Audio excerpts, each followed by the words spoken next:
everyone. I'm broadcasting from the car today.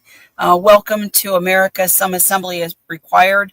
Sorry about the delay. We had a glitch with StreamYard, and it was not connecting live to the podcast. And so this is episode 8. It's going to be a short episode. I'm waiting for Anna to reorient and come on into the studio. I've had a little technical problem with power today. So as you can see, I'm traveling. I'm here in Massachusetts after the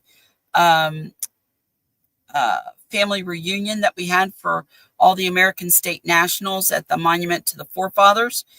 What a great weekend. We had 10 states represented, and we are, it was quite a long weekend. We were in the evenings till 11 midnight, just chatting away. So what a great time we had. So I see Anna has joined us, and I'll bring her on screen here. And there's the stage. There she is. Hi, Anna. Sorry about that. What a weird technical glitch. So you're traveling. I know. And I'm in Boston of all places. So right now. Are you going to go see Jim's home church there in Boston? We are. We're going to do that as soon as we're done with the podcast. So I'll take some pictures. We'll have some pictures to add to things for next week.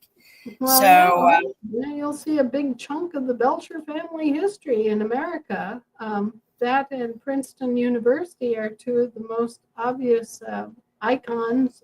Old South Church in Boston, which Lisa's about to visit, was founded by members of our family back in the early 1600s. And it is still there. That's right. So, that's exactly right. So, yes, so we're going to have a little short podcast. I'm hoping to finish up our last 3 committees. Probably going to have about 40 minutes. Hopefully we make it and the power doesn't run out. Yes. So anyhow, but I'll try to have some things next week from our trip and pictures of those who attended. But Anna, we had 10 states who joined us. Oh, how wonderful. How wonderful. Yes. And next year will be 20. And we hope so. We're already talking about next year and where we want to go and some ideas. So we have some ideas, and hopefully next year you'll be able to come and visit with us too. Wouldn't that be wonderful? I would love that. It would be great. It would be great. All right. Well, we're gonna get started with our first where we left off last week. And I'm going to bring you to outreach, one of your favorite topics, and the outreach committee. So outreach committee is sort of like what I always describe to try to make people begin to think about. It's sort of the marketing committee of our General Assembly and, in our rescue mission that we're trying to do. Yes. And it's sometimes the hardest thing to do on our assembly with the outreach. Well, people have been beaten down under the force of the phony war that many people are afraid to step up and be Americans. They're afraid to come out of the closet. They've been beaten about the head and necks, and they've been ramrodded through these phony courts, these foreign courts, and they haven't had any way to defend themselves. They haven't had any insight into the situation that they're facing. And so we've basically been helpless before our own employees who have brutalized and prosecuted and harmed the people they're supposed to serve. And so we have a certain amount of fear and trepidation in the population as they come forward. And that then kind of puts a chill on outreach. And I've encountered this in many assemblies where they've been accused of being cronies, having a little crony party together and resisting new people coming in But when you investigate, it isn't really that they're trying to keep other new people from joining the assembly. It's more that they are afraid to come out of the closet and actually actively go out and recruit people and spread the word, and then deal with all of the work that goes on with orienting new members and continuing to provide service and education to them. Right. And one of the things that I encounter a lot of times is people say, "Oh, what am my family going to think about me? What do they already think I'm half nuts. They're going to think I'm full nuts." And they, or their friends, and we've all heard of people who have had friends who basically walk away from them because they've outreached to them, and all of a sudden they think, "Ooh, they're dangerous, or they're insurrectionists, and I don't want to be part of that." And it's all the fear that they have to deal with, right? Right. And so outreach is something that begins in your heart. It begins in your own personality, just as self-governance always does. When you take responsibility for yourself and your destiny, and you actively self-govern, then you begin to think in terms of other people, and your heart expands, and you realize that you have an obligation to your fellow man to help them seek the freedom and mastery that they are heir to. You cherish your own self-governance, and so you seek in a compassionate way to open that door for others. You don't do it for yourself. You do it as an act of love. You do it because it's the right thing to do. You do it because you are sure of who you are and what you're doing and why you're doing it. And so, regardless of how they may react at first, you bring forward the information to them, and then it becomes their obligation to sort through and think things through for themselves and make their own decisions. But you afford them the opportunity. You open the door. Whether they walk through it or not is on them. But having discovered freedom for yourself, and having discovered the truth about your history as a country, and having discovered the truth about your government, you can't be silent. You cannot take the coward's way. You have to stand up, or you become an accomplice to the evils and the frauds. And so, for myself, I faced the same exact struggle with, oh, what will people think? And what will the de facto government do? What will the corporation do to me for speaking up about this? And I had to overcome all of that. I had to find the courage and determination and the love within myself to come forward and share all that I had learned. And if I hadn't, well, then the door would have closed. The British Crown would have taken over and consolidated its grasp on everything and everyone. And we would not have a country today. It would not be stumbling along, but still here. It would have become part of a regional government, combining the governments of Mexico, Canada, and the US. And we would all be living in a regionalized and centralized and increasingly consolidated world in which we would not have a national identity, and we would not be functioning as a separate country at this point. Right. It was a relatively few people who stuck their foot in the door and kept open the possibility of maintaining our traditional government. So, right. I always remind people that, they had many opportunities and tried many times to make that happen. War of 1812, right? Right. trying to incorporate us into Canada, and and then also, install their continue with their British push um, of governance. Eventually they succeeded because we all more or less fell asleep. We got complacent. We got distracted, And um, ignorant. and ignorant. Yes, absolutely. We were discussing this morning in the car. A few of us.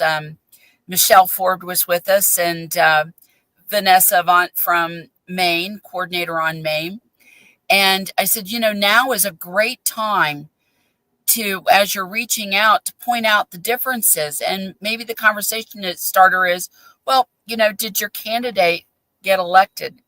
Is the person that you wanted to get in office get elected? And somebody's going to say yes, or they're going to say no. And then you're going to say, well, don't you find it strange that if they said yes, well, when did the popular vote get counted? Right? It wasn't done for 2 or 3 days after the actual election. And the other flip of that coin is, oh, my candidate didn't get in. Well, don't you find it strange that before your vote was counted, that the electoral college had already decided who the president was, right? To point out the fact that their actual vote, because everybody wants to stay in because, oh, my vote's going to matter. My vote's going to matter. Well, guess what? We have the evidence this time around that it really doesn't. No, and those of us who've studied the history know that. We already know that the popular vote is just a sham straw poll.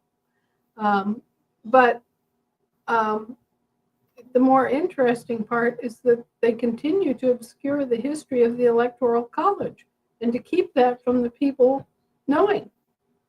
And so they basically are entrapping people using this vote, this straw poll, as bait to get them to register as voters. And when they register as voters, they wind up unknowingly agreeing to accept the debts that these proxies they're electing will pile up for them. Will create for them, yes. As you've always said, every bill, and that could be, a bill on education, a bill on defense, a bill on whatever, that when there's a bill, there's always somebody who has to pay the bill, right? Right. And guess who that is? That's what it means. If you're fed up with billions of dollars going to Ukraine and virtually nothing going to North Carolina and Tennessee to repair the flood damage, then it's time to take a serious look at how the government is failing you and failing to function and failing to serve the greatest good for the people of this country. And it's not a matter of Trump versus Biden or Harris or whatever. It's a matter of both of these federal subcontractors malfunctioning and us being absent, us failing to self-govern and failing to make our presence felt. And, they call us the silent majority. Well, we're silent because we're a different government. But we need to rise up here and take over our responsibility to self-govern and to tell our employees what to do. Because it's very, very apparent that left to their own devices, they choose to help themselves to our assets and our credit and to engage in war for profit and other various nasty activities that we don't approve of. So it's up to us. We have to be present. We have to stop sending foreign representatives to act for us. We need to be present and present ourselves and our own will in all of these different activities so that we tell our employees what to do. So I always tell everybody that doing outreach is a little like eating an elephant. You have to take it one bite at a time, because one of the things that people do, they're so excited and they want to share so much, but most people are not able to grasp that much at any one time. So it's Right. best to try to, you know, kind of pick on something, engage them in a short conversation, and leave them wanting to know more information so that you can come back and engage them in the next conversation, right? Right. Um, and I kind of equated this to the fact that this is sort of the marketing committee of our assemblies in a way, In a but way. in a many aspects it's very similar, because in marketing it really takes 10 to 20 what they call touches, times that you're going to interact with someone before they really come to a full decision. And so if you think one conversation and one fire hose of information is going to do it, think about it in small bites. What can I leave them with today? Just a small conversation. And here's more information. Let's have another conversation, and just keep pulling those things, right? Right. And, I hate to say this, but um, I've opened many doors, not just a door to come back into your birthright as an American, but many doors of investigation into different areas that affect people's daily lives. Simply asking people, do you have any federal income? Do you get a check from Uncle Sam that you didn't pay for? Are you getting federal charity? And if you're not getting federal charity, do you have any federal income? And when people start really thinking about that, they realize that no, they didn't get a check from Uncle Sam. So why are they paying federal income tax? And, Right. the light goes on, and boom, all of a sudden they realize that they've been giving a third to 50% of their income away.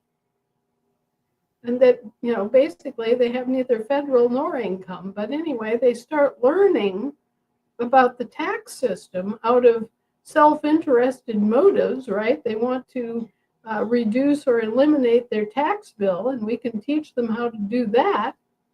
And so that's what their interest gets piqued, and they start thinking of themselves as being separate from the federal operation. And then they start thinking about citizenship and about, are you a federal citizen or are you an American? And all the bells start to function again, and they start to ask the right questions and see the demarcation.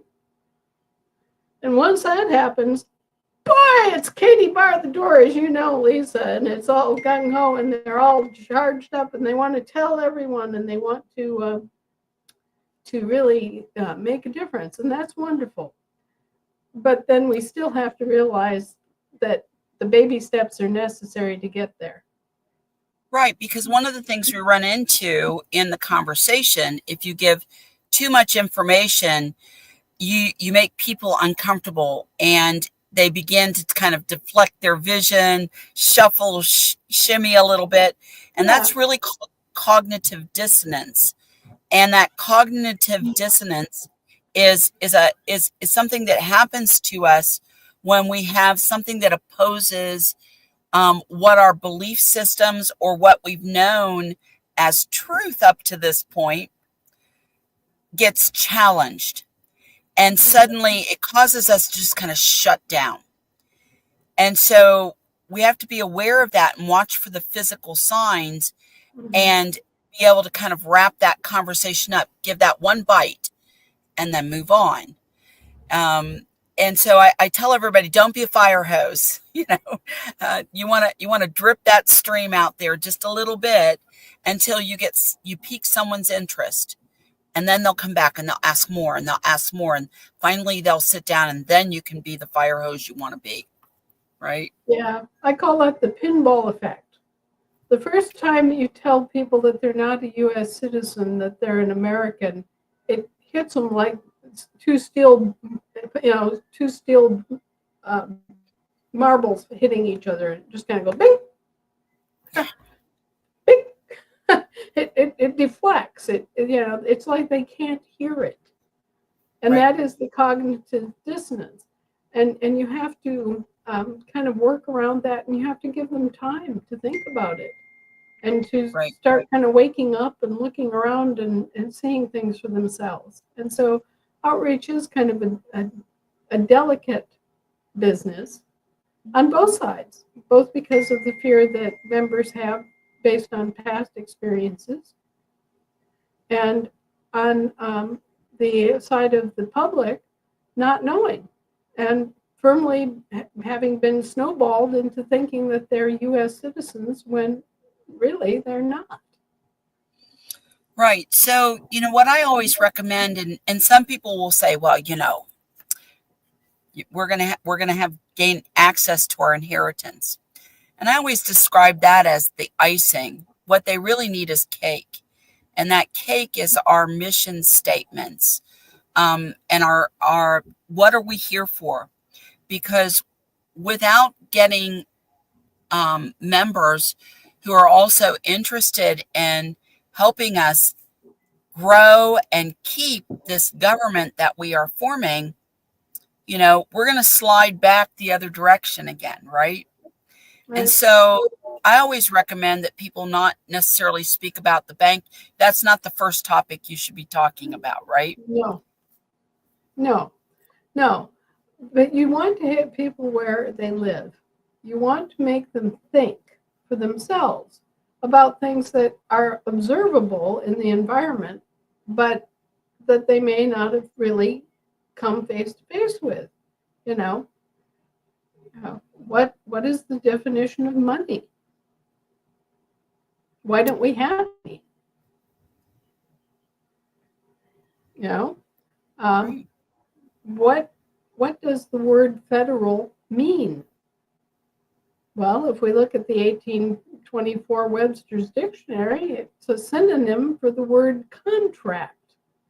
It's a contract government, a government that has been contracted with to provide services.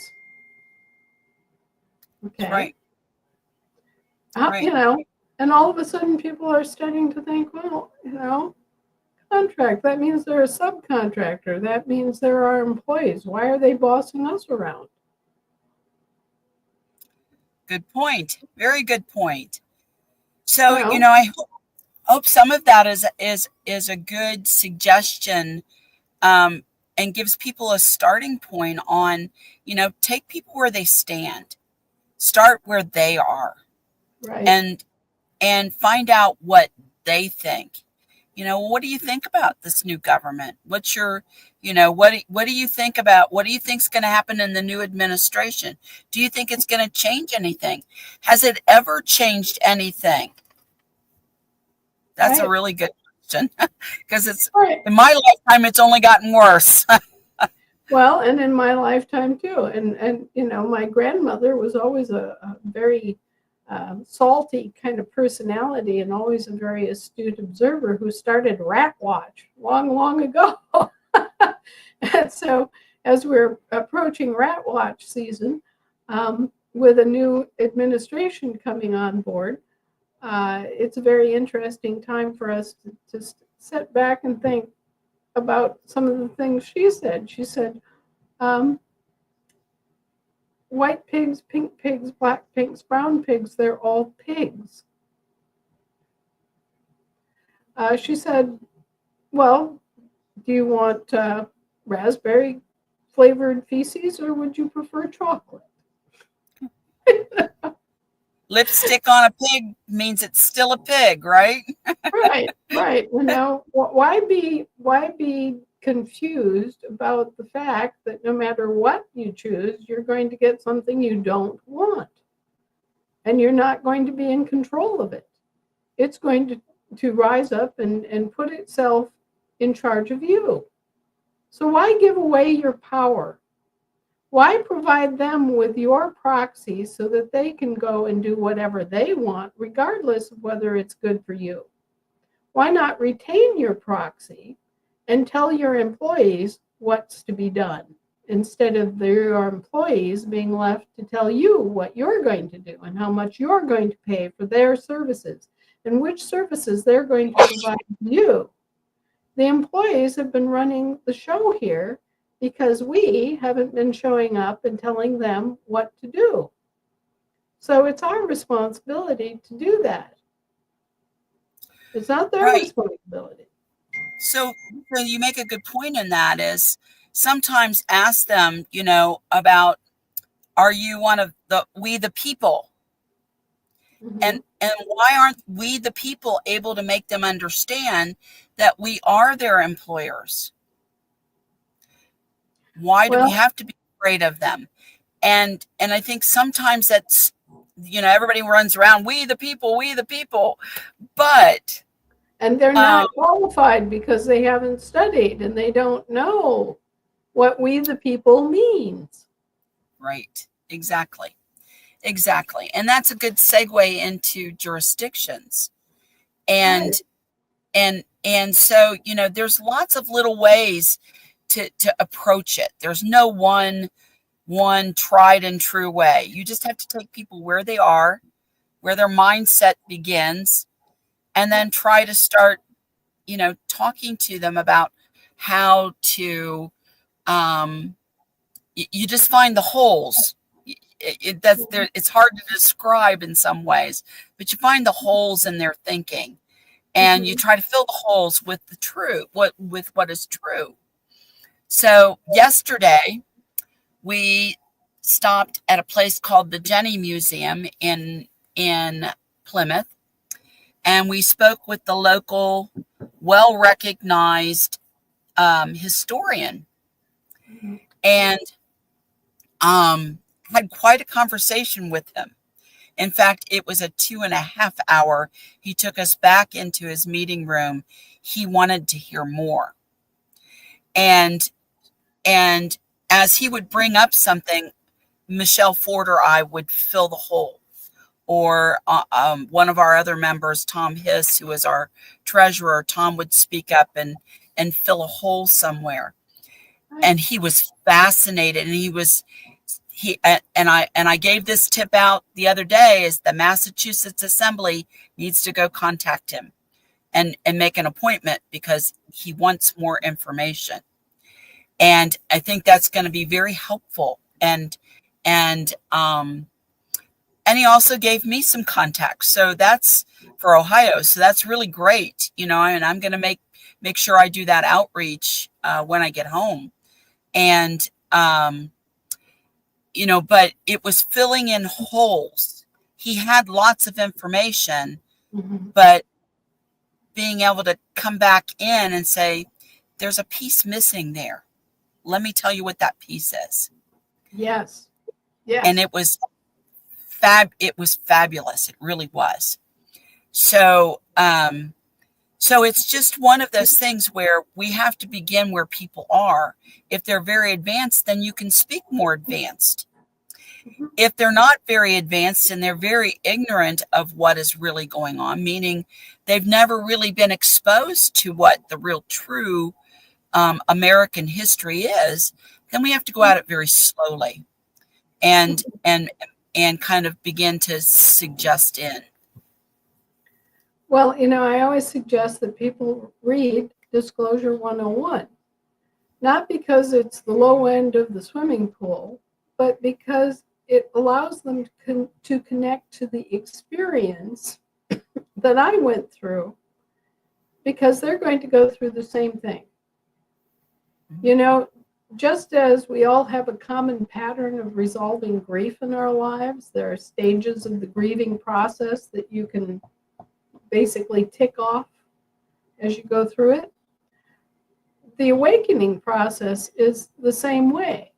You go through predictable stages of awakening to your own identity and your own power and your own government, your self governance. It's a predictable stage by stage change in you and in your thinking. Okay. So if you go to Disclosure 101, you will find me as a great grandmother in a tiny little Hodunk village in Big Lake, Alaska, taking on the Pope. I mean, what more unlikely crazy story could you come up with, right? But nonetheless factual, actual, the things that we went through and that we discovered is going to resonate with what people go through and discover on their own journey. And so I think it helps people to understand that they're in a process when they're awakening, and they're going to go through being startled, being scared, wondering what to do, having a lot of questions and maybe not so many answers right up front. Then they're going to go through denial. They're going to go, oh, no, this can't be right? And they're going to try to find, whatever they can grasp onto as an excuse not to take action and not to stand up as an American. And then finally they're going to go, oh my, she's right. This is true. It's in front of us. It's been here all along. And so Right. now it's in my lap. And there is that, oh my gosh, it's in my lap moment when you realize that you have an obligation to yourself, an obligation to the country, an obligation to your family and to the future progeny, that you, just little old you, have to stand up and take a hand in your own governance. Right. So sometimes I get asked the question, well, why not? People will come on board faster if they think there's money involved. And I always laugh and I'll say, well, they might come on board faster, but guess what? Once they get their money, where are they going to be? Right? They're also probably going to exit faster. And what we need is people to be here and be actively involved in getting our government righted and being active in our government than actually, just as I said, the money is icing. And what we need to do is bake the cake. And we've got to get that cake, got them to really invest in the substance of our assemblies, so that we can continue this into subsequent generations. Well, I liken it to an inheritance. Your great uncle Felix died and left a huge estate, right? Well, there are now 320 million inheritors or potential inheritors, right? Mm-hmm. Well, first of all, do we shut our mouths? Can we morally, logically, ethically shut our mouths and just say, oh, well, we found out about this inheritance, and so we're going to go claim ours and let everybody else that was potentially an inheritor fall by the wayside? No, we can't legally, lawfully, morally do that. We have to let everybody know, right? Right. Now, that's what we've done, is let everybody know, okay? At the same time, do you want to share an inheritance with somebody who is just going to take and not give back? Right. Do you want to share a beautiful estate with somebody whose attitude is, well, let's just burn it and eat it and use it and abuse it and cast it out? Is that the kind of inheritor that we want to benefit by our hard work and our dedication and our fulfillment of our responsibilities? No. So on one hand, it has to be a very public government. It has to be very upfront and open to receive new people. But on the other hand, we have to make that effort to make it clear to people this is an inheritance. Other people suffered and died for this. Other people have gone without because of this. And, you have an obligation to stand by your country, to take part in its government, and to honor the equal rights and needs of your fellow man. There are certain rules and there are certain obligations. With every right comes a responsibility. And that's not something people want to hear these days. People have been, babied by the nanny state and entitled by the entitlement culture until they think that whatever their little hearts desire, it should just materialize on a silver platter with no effort and no responsibility on their part. But that's not how it works. In order to being an American, first of all, is an honor, okay? It's also a sacred trust. Every man who ever yearned for freedom, every slave in chains, every indentured servant has wanted to be an American. And many, many Americans have died to create and promote and ensure the continuance of the freedom that we have earned. But everywhere you see people just giving it away, abdicating their responsibility, and when they abdicate their responsibility, they also abdicate their rights. That includes your right to inherit. Now think about this. That's exactly right. Foreigners cannot own land in this country. So if you think that you own land, take another look. What you own is a British title to land, which has been surreptitiously imposed based on a bunch of false legal presumptions. You've been defrauded. You paid for what you thought was land, and what you got was a description of land. It's sort of like thinking you have a cat when you actually have a photo of a cat. Right. And so when you start revealing these things to people, it must eventually come home to them that, hey, I've been defrauded. My father was defrauded. My grandfather was defrauded. We've been set up by our own employees and led a merry chase here. At which point they start to think in terms of, what do we do about it? And once they start to grapple with what do we do about it, they realize that, hey, they have to get up off their own couch, take responsibility for their own lives and their own property and their own country, and then they get active in the right way. Then they're doing the right thing for the right reason. But just offering them their inheritance without the responsibility and without the mindset that goes with it is an empty, it's an exercise in futility. Because if they just come for the money and grab and go, what do? They add to the commercialism. They add to the power of the commercial empire that is already trying to completely demoralize and tear apart what it means to have a country and a nation. Remember, so they have to roll up sleeves, right? They have to get dirty.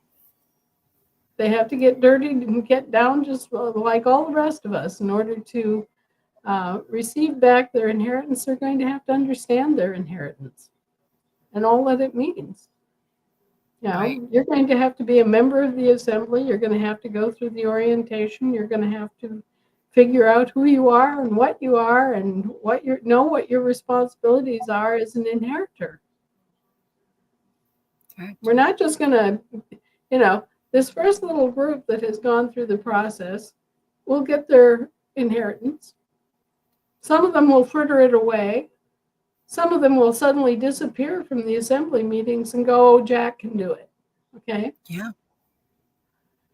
But as we gain steam and as we gain our finances and as we get back in the saddle, so to speak, to a greater and greater extent, what we're going to do is that we're going to be enforcing an educational program. If you want to have control of your inheritance as part of the settlement, you're going to learn what it is to be an American.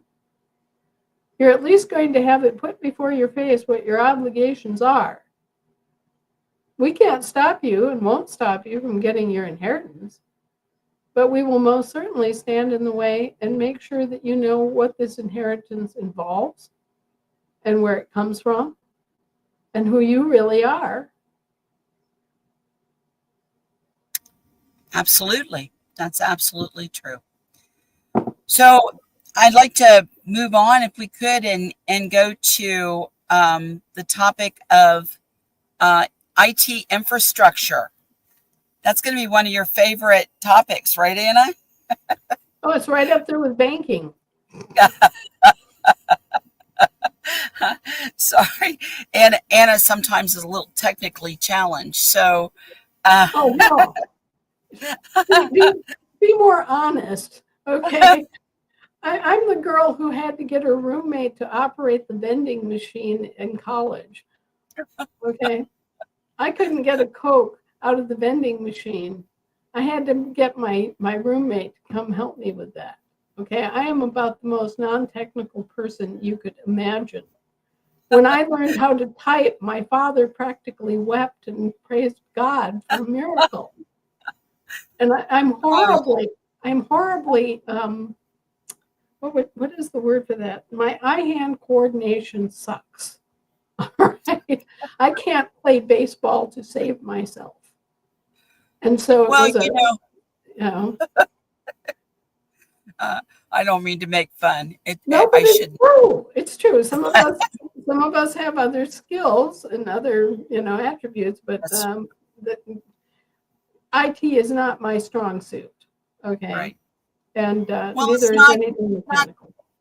It's not terribly mine, but I'm not a programmer by any stretch of the imagination, although I've done database management and in the old days when there was some more friendly database types programs, the logics that you learn in computer and databasing, those things are pretty much the same. So our assemblies, when we find that and we have talented people who are willing to enter into our IT committees, need to be looking at being able to, one, put up our websites so that people know how to find us, can put up information, and to, and be able to make that connection with us. So that's one of the jobs of our IT teams. Eventually, each of our states will have its own land recording office, and that's going to require a server and a database, just like what we deal with now on the LRO or the GFG, that's capable of containing our paperwork and our information and our status, but being secure. And that's going to be huge in the future. Right.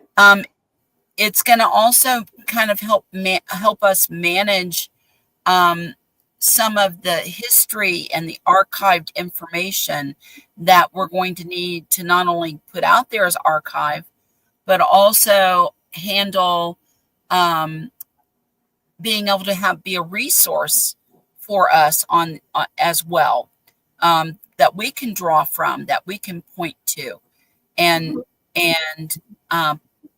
on. There's going to be a ton of things, and I often point to people because the state of state mirrored us. As technology has moved on, now we're going to have to somewhat mirror them, right? And so look at the technological services that our states of state provide in terms of their website, their business.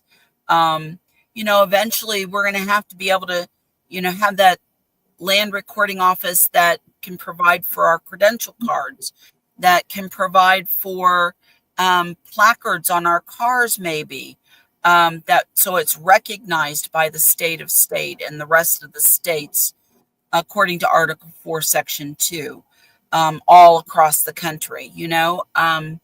So our IT people have a huge job, Yes. and it's probably one of the areas where I know with Ohio, we are lucky to have just a couple of people who are very dedicated. They may not be full programmers, but boy, they are working hard, and we appreciate their efforts to get our websites and all of our resources up and going. So they need to really, each of the assemblies need to plan on that in in um, trying to adopt their finances, as well as looking for the people that can assist them technologically into the future, Yeah. because we have a lot of work to do in that area as well, and it's not going to go away. Well, one of the funny things about me is that although I am not a tech person, I'm a mathematician. And so I do understand the mathematics behind the IT and behind this, the delivery of data systems. Mhm. Um, I just have a talent for mathematics. I tutored statistics before I took the topic. Sure, So, sure. okay. So I'm not a total loss, but you know, the point being that the IT people have a very onerous duty in that they have to provide for the security of the data as well as the use of the data. And so they're setting the parameters of the use of the database, and they're setting who can have access to the database, who can make changes to the database, all of these different aspects. And at the same time, uh, like the LRO system has had up to 1 million attacks a day from hackers trying to get into our system.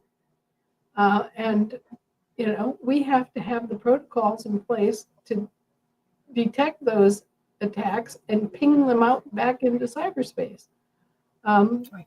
so if the state individually is dealing with that kind of hacking or attempted hacking, they have to have a pretty robust team in place to do that.